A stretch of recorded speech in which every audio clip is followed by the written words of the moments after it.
least Connie Beecham didn't diss my idea. Connie Beecham plays her cards stapled to her chest. Well, I play mine open style. That's my proposal. You are so sweet. Thank you for supporting me. Joseph? Look, the fact that she's not here says nothing about her and everything about me. I'm sorry, I just couldn't find her. Well, maybe she didn't want to be found. No. When I talked to her earlier, she told me how much she cares for you.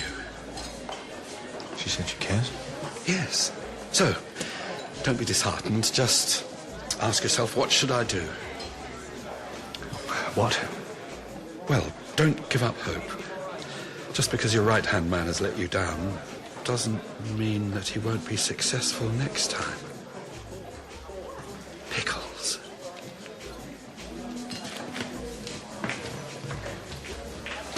It's Ken Lee.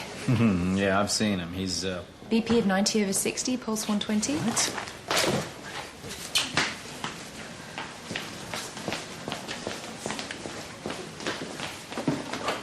Ken. It's okay. Okay, bed 3 to theater now. I'm gonna die. Ken, you are going to be fine. Oh, me, Mr. Spence. Annalise? We are going to fix this bleed and you are going to be okay. You hang in there. Why couldn't you have done this from the off? All right. Just let me know if you find something. Finally! They're doing some police work. They've got Daisha's bank and credit card details, and they're tracing any activity. Have you changed Jacob's dressing? I asked her to chase up some results for me instead. You're not answerable to Mr. Cullen. Come on, Mark. She's answerable to me. Don't you think it's maybe time you considered going home? That's just what I need. You really don't need to worry about Daisha. And what brought you to this? Penetrating insight. You and she aren't even mates. Oh, you know I spoke to her mum. Don't touch us. Well, she went way over the top. And? She must have done Daisha's head in. I think she's just getting some headspace. With a mum like that, I'd do the same. May I show you something? Okay. Oh, yeah, I've heard of those. I've booked a place. Isn't a villa in Tuscany more your style? Not for me, obviously. There is accommodation for us there. Joseph... It's outdoors in a community where the children... He has an operation to get through. This is for afterwards, to look forward to. You don't understand. I can't think that far ahead. I didn't think it through.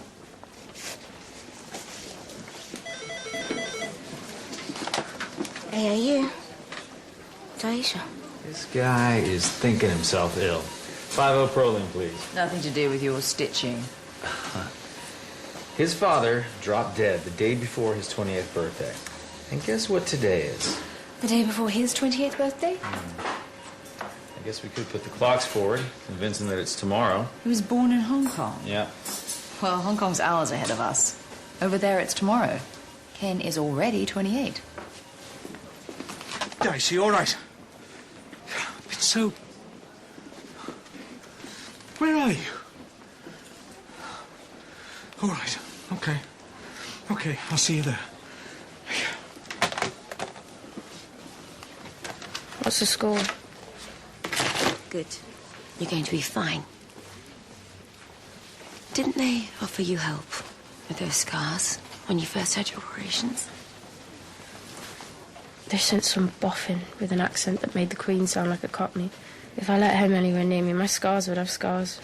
And you didn't ask to see anyone else?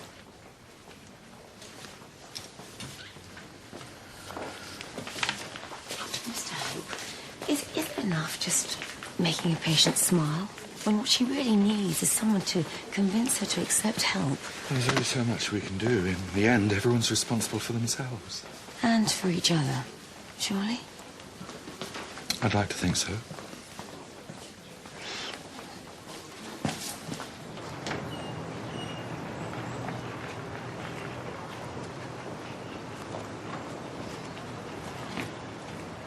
Daisha, the things I have been imagining. What were you thinking? I was thinking if I had a child, I'd put him wise. I wouldn't let him grow up ignorant. But if he's with someone else... He'll grow up fine. Now I know. Because nobody is going to let him be with a family that would allow him to grow up like that. He'd be with someone who cares. But I won't know anything about him. Even if you let him go now, it wouldn't necessarily be forever. When he's older, like as not, he'll want to know about his mum. Yeah, but you don't know that. And if he comes looking, there's your chance to tell him everything. About how I let him down. About how you gave him life. And why you did this difficult thing.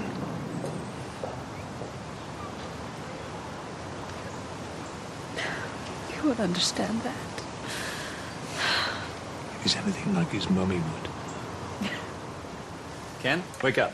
Happy birthday. It is just after midnight Hong Kong time. You are 28 years old. Congratulations. Hey, you saved my life, Mr. Spence. No. I'm just here doing my job. You're a terrific guy. We should get to know each other. Yeah. I'm gonna give you my number. No, I would love to, but there is a code. Friendships between patients and doctors are strictly... We're both rule-breaking types. Take the number anyway. Okay, sure. Later. Stay lucky.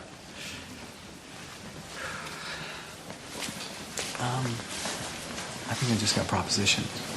Here's me thinking gay men have more taste. Hey. I wouldn't put you in that category myself. Michael, this is an excellent paper. I don't know why I didn't think about it. But I am surprised that you put such a heavy emphasis on the problems. Administratively, it's got a few... No, I mean, the advantages far outweigh the difficulties. I mean, surgeons tend to think in terms of disease. Anaesthetists see the whole person. Working more closely together can only improve outcomes. We can deliver a more holistic experience just when patients are being asked to rate their time in hospital. It was Dr. Carson's idea. Really? Well, why don't the three of us meet to discuss it further? No, I'm overbooked. NFL playoffs? Holby care meetings? Shall I pick up the baton? Well, seeing as it was Dr. Carson's idea... Dr. Carson, could you spare your spouse for a quick consultation? Please.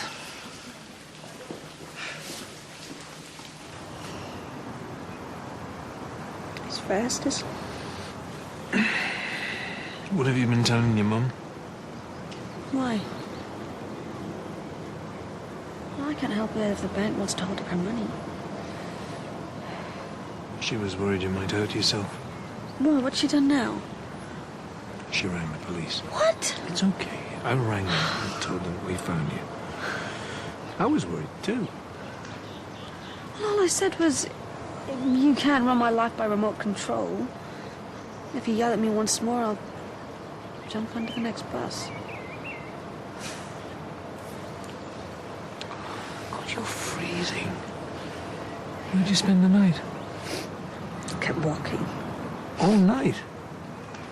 So I got too tired to think and ended up in a grassy B&B. Come on. God, look at me, Mark. I'm just a mass of tears and snot. Joe deserves better than this. No amount of surgery is going to shift these. Well, a good plastic surgeon would probably tell you that you're right. There's always going to be some scarring there. But he would also say that he can make them much less noticeable so that you only see them close up. How close? Very close, and in a certain light. I've mentioned you to a colleague. Who could help you, but only if you think that you're worth helping. Now, you do think that, don't you? We want you to make an appointment with Mr. Spence. But before you do, we have to be satisfied that you recognize that you're worthy of